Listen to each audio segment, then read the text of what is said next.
Hi everybody, this is Sally with Three Dimensional Visions.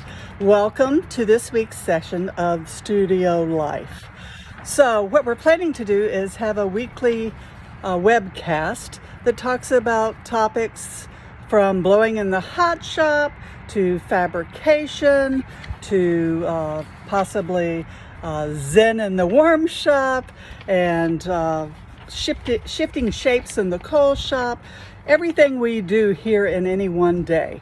I'm the owner and one of the artists here at Three Dimensional Visions, Glass Art Studio and Hot Shop, and this has been my life since April Fools of 2014, but that's a whole nother story.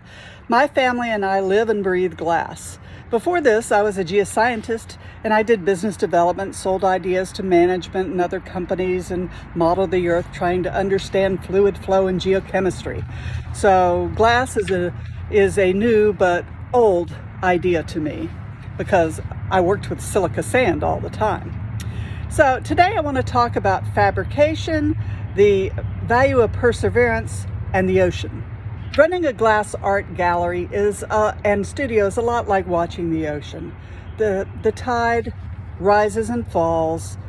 There are highs and lows, and they alternate. There are new experiences to be found on every wave and every day. And as you look out across the waves, they remind you that there's more to it than what you see on the surface. That things below can be much deeper and more complicated. You have to understand that the waves will happen every day, over and over again.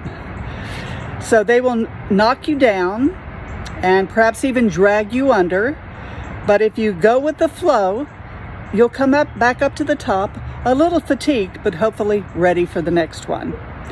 We've been actually showing you a lot of videos lately on fabricating something, creating something, or working with an idea or a concept. There's always something to fabricate here at the studio. At the moment, we're busy fabricating our new furnace, but we have designed and built tools, compression systems, combustion hoods, redone glory holes, and now we're designing and fabricating a new furnace.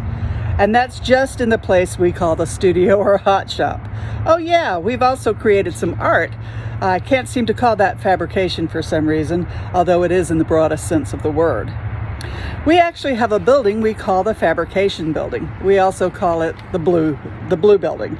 And sometimes we call it the coal shop. Here, more fabrication is done. Sometimes it's more negative, removing things from something with a diamond saw or with a polishing wheel. But we also weld things, make tables, fix kilns, design and assemble lighting, tables and fountains. So it's a busy place. So let's get on to building the furnace.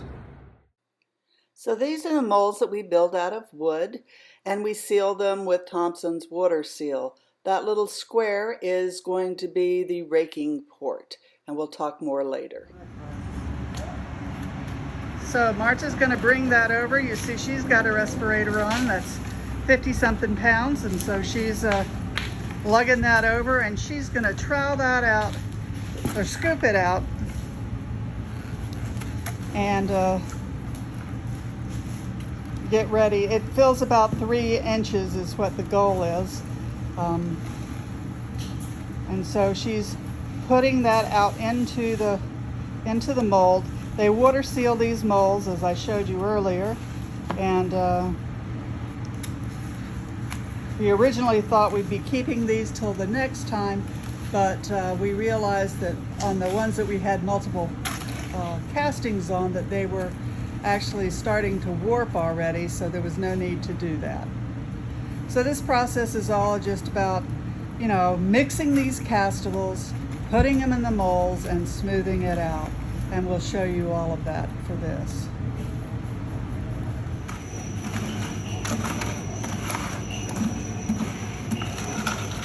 So you see this is one bag that they've put in here, and you see the process, and you see they've got marks on the side about how high to make it. I believe that's what those marks are.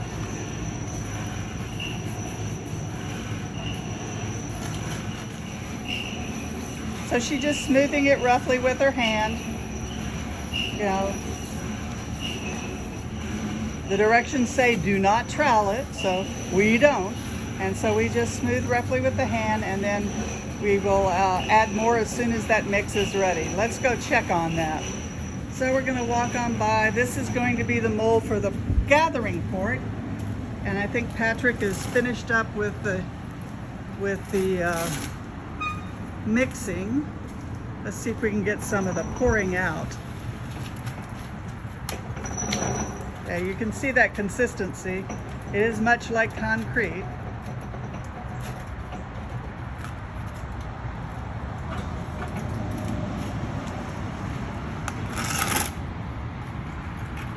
And now he's going to carry that back to her so that she can start putting it out. Now this is the crown of the furnace. We're not going to reuse it because you can see that there's a pretty big crack in it right there, which is too bad.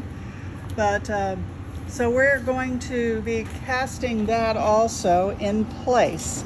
That goes on the very top. This is flipped over, so this is the inside. The holes that are there are for the elements which come in and heat the glass.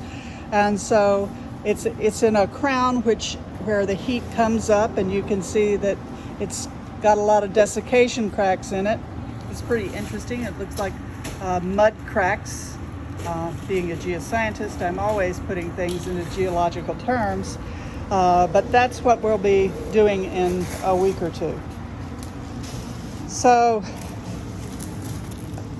we're back over here with Marta, and she's shoveling out some more of this liquid gunk, refractables, castables that are good for up to 2,300 degrees, which is about the maximum temperature we take our furnace. We really do our charging will be at 2250. So again, you see that this is going to be a long way. This particular panel is going to fit right here on the front, going across the front with the hole for the port for this raking port that's here. So we'll be able to rake out any glass. The pot will be sitting right there. We'll be able to rake out any glass that we need to do.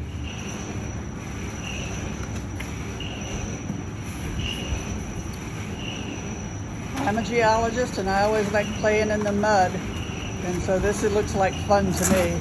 It's probably not as fun as it looks, but and now she's smoothing it. That gets rid of some of the bubbles in there, and when we finish getting it all in, we're going to be sort of shaking it for about a few minutes, so that by hitting it with hammers to make it vibrate and shake. If we had a big belt vibrator that would shake it like this, that would be the best, but we don't have one of those. Here's bag number 3 being poured out.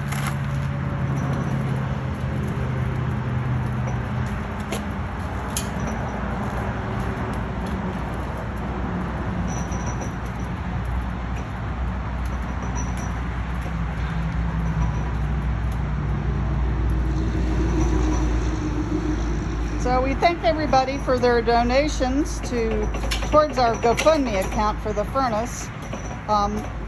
If you haven't made one, or if you know someone who'd like to make one, we would greatly appreciate it. You can find a link to it on pretty much everywhere we are, but on our website page, it's on the top of the front page. Up there.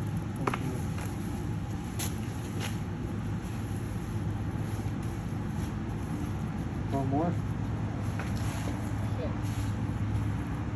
Well, this is the line we gotta get to. Sure. Oh, yeah.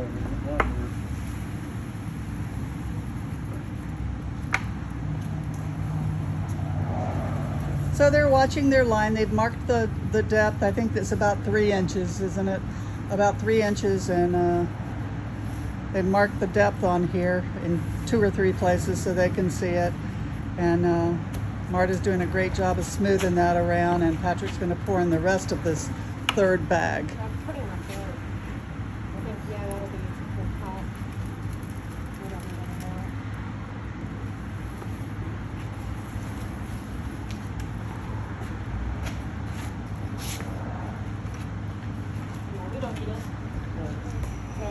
So now that we've got this more or less in, we're going to just start hitting the base so it vibrates a little.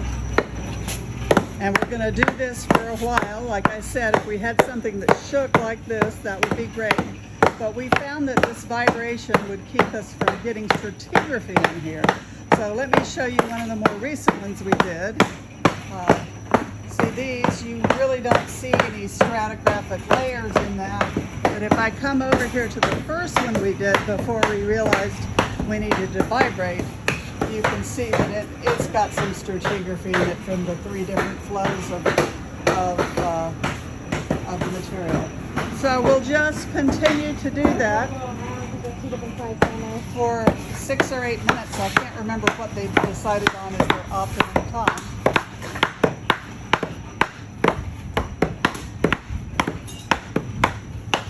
Until we feel like it's settled in. What we're trying to do is get bubbles to come up and out, and any harder pieces to mold in with the rest of it. So Patrick just has some water running in this now to try to start cleaning it out, because you know everything you dirty up, you got to clean up. And so it takes just about as long to clean up afterhand, as it does to do the mixing and the casting. So owning a glass blowing studio and glass art gallery is all about perseverance. It's all about overcoming the difficulties and the delays, working complex and complicated problems and seeing them through. It requires dedication, determination, endurance, moxie, and spunk, to say the least. Thanks for going on this journey with us. We hope you have enjoyed learning a little bit about what we call mindful fabrication that goes on each day in our studio. We hope that your takeaways from this are that even fun-sounding jobs, like being a glassblower or an artist, have some dirty work involved. That everything we do requires hard work if it's worth having. And sometimes it all just requires perseverance, getting knocked down by the wave and swimming to the surface. I wish I could give you a teaser about what our next session will be on. We are just starting these and hoping to do them once a week. After we get into the flow of things, we can probably get a schedule together. If you want to learn more about us and what we do, please join our community. You can do this on our website, 3dimensionalvisions.com. Until then, this is Sally with 3 Dimensional Visions saying, stay safe and have fun.